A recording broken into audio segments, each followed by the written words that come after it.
ભુજની જિલ્લા પંચાયત પાસેના ફૂટપાથ પર છેલ્લા કેટલાક સમયથી આડેધડ દબાણ કરી કપડાનું વેચાણ કરતા વેપારીઓ સામે આજે ભુજ નગરપાલિકાની તવાઈ ઉતરી હતી અને નગરપાલિકાની ટીમ દ્વારા જિલ્લા પંચાયત પાસે ફૂટપાથ પર કપડાનું વેચાણ કરતા વેપારીઓએ પોતાના ટેન્ટ ઉતારી લેવાની ફરજ પાડવામાં આવી હતી।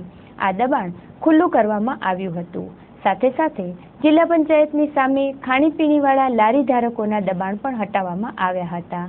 આજે સવારે ભુજ સુધરાઈની ટીમ દ્વારા ચીફ ઓફિસર પારસ મકવાણાની આગેવાની નીચે નગરપાલિકાએ દબાણ હટાવવાની કામગીરી શરૂ કરી હતી।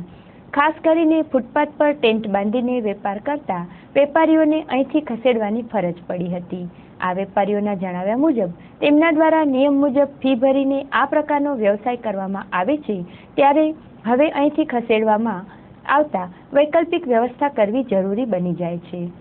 આ કપડાનો ધંધો કરવી છે, ડ્રેસનો ધંધો કરવી છે, લેડીઝ ડ્રેસ વેચવી છે સાહેબ, બરોબર।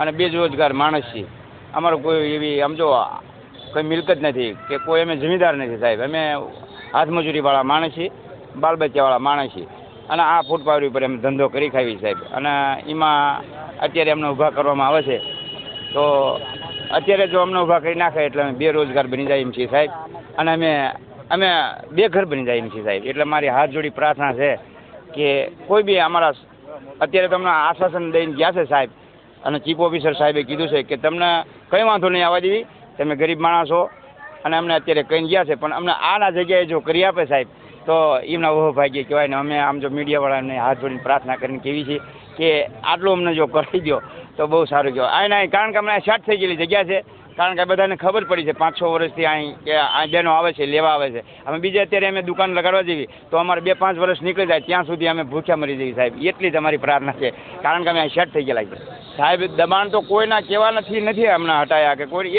એક માણસ આ નવો માણસ આવ્યો હતો સાહેબ, અને એને જરાક વાંધો ઉપાડ્યો હતો, એના હિસાબથી આ બધું થયું છે સાહેબ। બીજું તો અમે કોઈને અડસઠ નથી આવી કે આ કોઈ દી આ જો આ રોડ ઉપર કોઈ દી એક્સિડન્ટ નહીં, કોઈ ઝઘડો નહીં, કશું કોઈ દી 7 વર્ષથી તમે સાંભળ્યું છે સાહેબ, અહીં કોઈની હારે અમારે તકરાર નહીં, કોઈ ઝઘડો નહીં, કોઈ આ કને એક્સિડન્ટ નથી થયું। એટલા અમે અમારી રીતે અમે ધંધો કરી સાહેબ, કોઈ ગ્રાહકી સાથે અમારી માથાકૂટ નથી થઈ સાહેબ। એ તો એમ કહે છે કે આ થોડુંક અહીં કને ટ્રાફિક થાય છે ને આમ છે એટલે અહીંથી તમે હટાવી લો, બસ આટલું જ વાંધો ઉઠાય, બીજું કંઈ। અને ટ્રાફિક તો અહીં એટલી બધી થતી નથી અને અમે તો સાહેબ મોટા સાહેબને કે હાથ જોડીને પ્રાર્થના કરીને કેવી છે જો અમારે આના જગ્યાએ થાય ને સાહેબ, એમને કીધું જ છે કે તમારું કરી દઈશું, પણ આના જગ્યાએ થાય તો બસ અમારા ઓહો ભાગ્ય। દરમિયાન ચીફ ઓફિસર પારસ મકવાણાએ જણાવ્યું હતું કે આ પ્રકારે ફૂટપાથ પર ધંધો કરવાથી ટ્રાફિક જામ સહિતના પ્રશ્નો સર્જાય છે, ત્યારે હવે તેમના માટે કોઈ વૈકલ્પિક વ્યવસ્થા ઊભી થાય તેવું તેમનું આયોજન છે। આ રસ્તા ઉપર દબાણના કારણે વ્યાપક ટ્રાફિક સમસ્યાઓ સર્જાતી હોવાની વારંવાર ફરિયાદ નગરપાલિકાઓને પ્રાપ્ત થઈ હતી। ત્યાર પછી આ કેસની અંદર જોયું તો વર્ષો જૂના દબાણ તરીકે આ લોકો બેઠા હતા અને પ્રસંગોપાત ફૂટપાથ ઉપર ધંધો કરવાની છૂટ આપવામાં આવે એ વસ્તુ જુદી છે, અને લાંબા ગાળાથી ફૂટપાથ ઉપર જ ધંધો કરવો એ કાયદાથી પણ વિપરીત છે, હાઈકોર્ટે જે ડાયરેક્શન આપેલું છે એનાથી પણ વિપરીત છે, અને ગામની વસ્તીને આ અડચણરૂપ હતું। ગઈકાલે નોટિસ આપવાથી જે આ દબાણ કરતા હોય છે તેમને સ્વૈચ્છિક નગરપાલિકાને સહકાર આપીને પોતાનું દબાણ દૂર કરેલું છે। એના માટે હું એ લોકોનો આભાર માનું છું। એ લોકોની રજૂઆત છે કે અમારે ધંધા રોજગાર માટે અમને કંઈક વૈકલ્પિક જગ્યા આપવામાં આવે, અમારા વિશે વિચારવામાં આવે।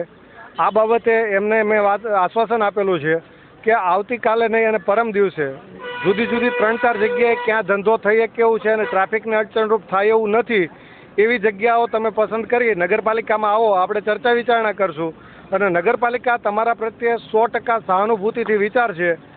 શરત એ છે કે ટ્રાફિકને અડચણરૂપ ન થવું જોઈએ અને તમારો ધંધો રોજગાર ચાલવો જોઈએ। જે અત્યારે દબાણ હટાવ ઝુંબેશ અંતર્ગત જે અત્યારે ટોપ પ્રાયોરિટીમાં લેવા પાત્ર થાય છે કે જે ટ્રાફિકને ખૂબ જ નડતરરૂપ છે, એવા દબાણો દૂર કરવા માટેની પ્રાથમિકતા આપેલી છે। બાકીના તમામ દબાણોને પણ આવી જ રીતે દૂર કરવામાં આવશે।